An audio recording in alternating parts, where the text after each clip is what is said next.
The Blue Buddha Exotic Foods has decided to get right in my way, but that's all right. It gives me a little Buddha break. The traffic has picked up again. It's about 9 o'clock. There's one thing I wanted to show you real quick. I'm going to put a little bit of the shade, the shadows of the trees in here on the building. I'm hoping it'll work. I kind of made a blue.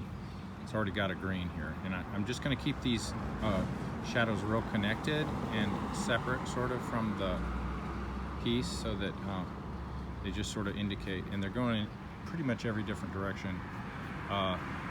You can have a little fun with these. You can have a little fun with these because they are just shadows, and don't get them too close to your picture if they're still wet though. You don't want to, and you can pop it up here, but you don't want to get it too, you don't want to have everything bleeding in to your painting. So anyway, I'm putting these here and here I hope you can see this because it's kind of, the light is getting quite bright. But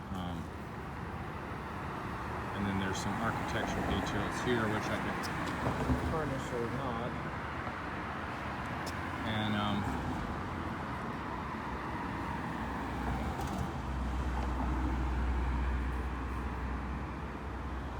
this is hard to paint and photograph at the same time, but I'm giving it a shot, so bear with me here. So this is where it gets exciting, is when you can start bringing out the details with your shadows, and then I'm just going to layer that over some of this stuff here, see, because it's all, you know, it's all part of the picture now. See, and now it's starting to, since I'm putting it over everything universally, it's starting to look like it's all connected now. I'm going to leave little bits and pieces of the thing so it looks like, you know, these things are casting shadows all the way over, okay? Even though it wasn't really that dark when I got here, you can guarantee you that it's going to be by the time you finish this painting. So, because the light changes very quickly, but the good part is you're really just kind of painting whatever you saw last most of the time. So you really don't, it doesn't have to be perfect, okay? So don't get into that perfection complex mode or you'll be miserable. The secret to life, a happy life, which I would know nothing about, is low expectations, which I do have plenty of. So anyway, I'm just kind of putting in some background details here. There's actually a bench I'm probably going to put in here, but I'm sort of waiting for this stuff to dry just a bit more. So I have one thing I did want to do is get a little bit of a kind of a burnt sienna terracotta kind of. There's a bit of a building up in here, and I'm going to put that in here. And then I can put some sky in here. This is me being anal. You don't have to do this. This is crazy. Why would I even do that? So anyway, just let it go. Let it go, Gordon. Okay? Anyway, here's that nonsense. So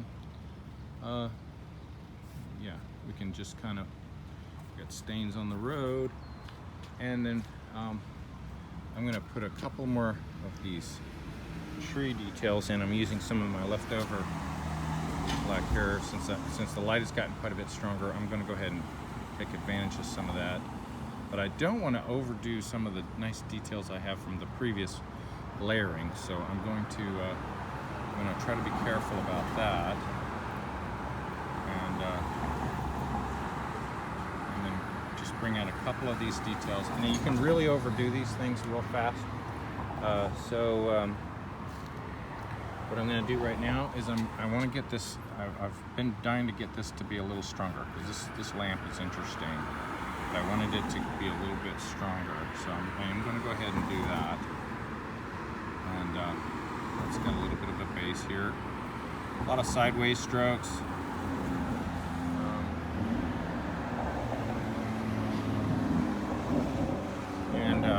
I'm just gonna put some pretty strong details right at the top and let it just run down. And when it gets done running, we're gonna call this a day.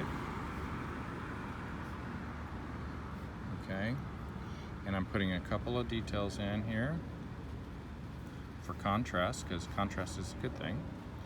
Put a couple of things in my trash can here. Okay, just actually got a bar here. I should have paid attention. You gotta look at your subject every now and then. That's a good plan. And then there is a nice little park bench here, but the damn thing is so wet, can't even touch it. If I had a dry paper towel, I could.